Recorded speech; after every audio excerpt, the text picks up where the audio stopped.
Worldwide, the natural life cycle of inner city buildings is shortened as energy costs and green considerations put increased demands on landlords. South Africa's administrative capital, Tshwane, is proving no exception, with large numbers of buildings increasingly unsuitable due to the pressures of high maintenance and operating costs. This changing accommodation need is prompting Tshwane landlords to improve the physical working environments of their employees and regenerate the inner city, where a flagship building was recently completed as testimony to this initiative, Batho Pele House. With landlords requiring a new standard of energy efficiency and sustainability in its buildings, Batho Pele House was to be a pilot project for things to come, and one of the first designs to be driven by facilities management operational considerations provided by Afritech, leader of the Akani Consortium. The Batho Pele House called for a highly flexible working environment for government use. The complex design involved the restoration of an existing heritage building and its integration into the design and construction of a new structure. The design had to achieve a South African Green Building Council Green Star rating for a national government-owned and managed structure. The professional design team followed a progressive approach by both government and development norms to design an efficient building that would maximize operational costs through facilities management principles. Therefore, and as a first, a facilities management design company was included in the professional team. Its FM design insight supported by the facilities management operational expertise of Afritech's sister company, FM Solutions. This meant incorporating services and considering maintenance from the outset, and not leaving these as a later tenant responsibility. The facilities management team from inception worked in close consultation throughout the building to incorporate operational spaces that would enable the efficient management and operation of the building. This effectively elevates true facilities management from a back-of-house function to an integrated and strategic support service throughout the building.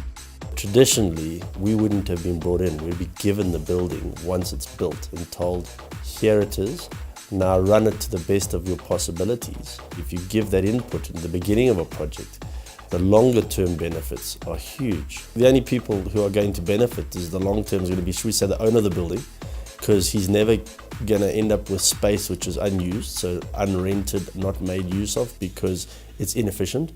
And the user is actually going to be happy because he gets the best efficiencies out of a space that he's hiring or buying. Now you've got a win-win situation for owner, for user, and then from operational point of view of a person who has to run that building over the next 10 or 20 years. In this specific instance, working from day one with the architects on the overall concept design of the building, and knowing that it was a government structure which came with its own parameter of requirements, we were able to give advice on spaces that needed to be considered. The benefits of including FM on a very early stage is it's got a knock-on effect on the day-to-day functioning of the building. It makes it more effective. It's got a bearing on the life cycle of the building. It makes it cheaper to run and just in general a more effective building. The Batho Pele project entailed complex excavation, substantial retaining structures and water management solutions due to the natural geology of the site. Once these were in place, teams demolished structures post-1938, thereafter restoring the earmarked structure as a key element of the project. The facade design of the new structure had to respect the aesthetics of the original corner building and be consciously integrated with that of a modern 10-story building.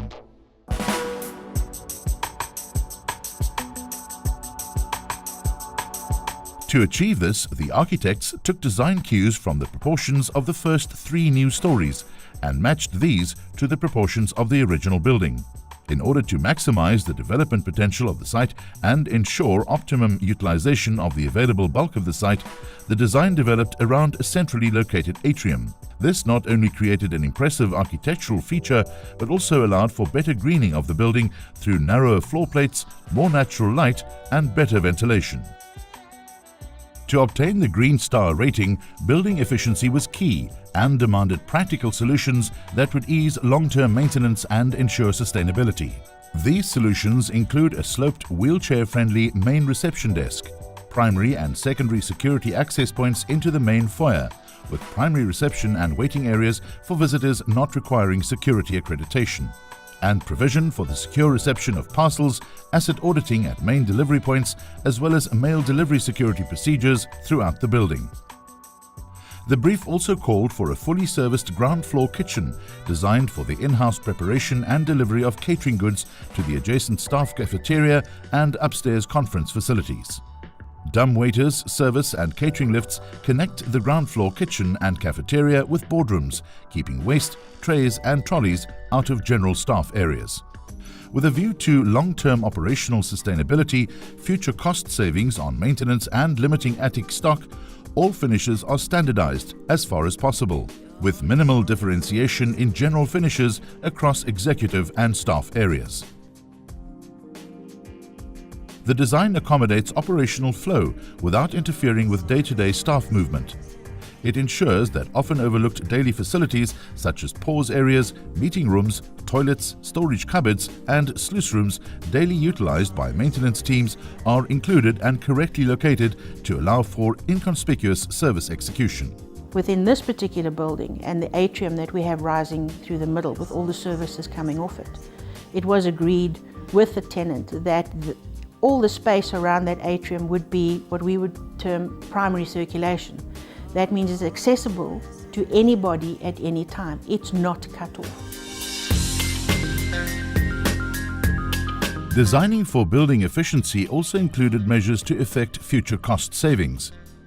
To this end, the large atrium was designed to allow the maximum amount of natural light, augmented by lighting systems illuminating only the in-use spaces. Similarly, the building management system monitors air conditioning levels in all areas to ensure they service only those areas where staff members are present. A chiller system cools the building by freezing water overnight in a number of ice storage systems, which in turn cool the air pumped through the building during occupied hours. For more efficient water use, waste from hand basins are collected in grey water tanks and reused to flush toilets, while rainwater is harvested off the roof for roof garden irrigation. Efficiencies also extend to the landscaping. Based on the Green Star rating, only water-friendly and drought-resistant indigenous plants were used in the various roof spaces and external boundary areas. The importance of that design decisions was to create a space that is usable for everyone. I think that was the sustainable approach for our role. It wasn't only to look at the plants or sustainable plants, but there was importance to look at how the building can become a spatial, user-friendly place.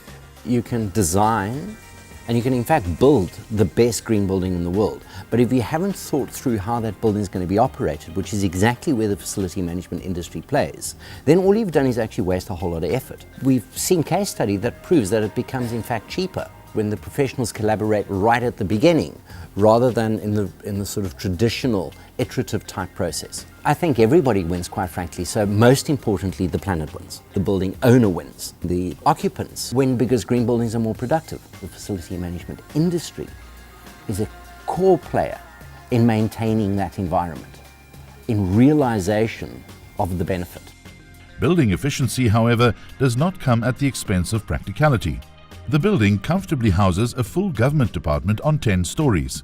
And thanks to facilities-minded design from the outset, an in-house gym, dressing rooms and internal coffee shops aid staff time efficiency. What we do here is not the norm. So what happens is all the elements are designed into the building. It's catered for, it's run in such an efficient way that the end user gets the benefit of that from a servicing point of view, cleaning operations point of view. Our design is very much based on the fact that we can measure most of the results coming out from an operational point of view. We can prove how much energy is used based on occupancy, which is very important, I think, from a government point of view, to make it different from what we do on a day-to-day basis, to go away from the perception that these things are only considered in the private sector. If one look at the traditional way in terms of designing buildings, I think some of the past challenges in many projects is really that people tend to bring the operators and the managers of the buildings only in at a late stage, and I think that has many negative impacts on the building. I think the main benefit from this model is that we had the operational input from the get-go, and I think we had close liaison with the tenants from the beginning, and with the added I think expertise from a facilities management point of view, we were ultimately able to, I think, produce a product that lived up to the expectations and that's fully operational without any drawbacks to the operations, and I think that's one of the main benefits. Being the first government project to achieve a Green Star rating is an exceptional achievement on the South African government's part to commit to their, or at least show the commitment to sustainable development within their own projects and within taxpayers' money, to show that the money is invested into sustainable projects and projects that have a resilience towards the future and an unknown outcome as a result of climate change. For this particular project, and I think this sort of follows on to what I'd like to speak about in terms of the initiatives, is there's really been an interest in the designs of the different systems that come as a result of future-proofing the building. But sustainability has a huge amount of benefits of lowering operational costs. You've got better light, you're using solar, you're using grey water tanks, you know, that sort of stuff. So not only being sustainable, you're reducing your operating costs, and it's good for the environment. So I mean, where's it setting the bar? Even though green building star ratings are not legislated in South Africa, the facilities-driven design of Batu Pile House leads the way towards greater sustainability and shows a clear government commitment to long-term maintenance cost savings through more efficient buildings.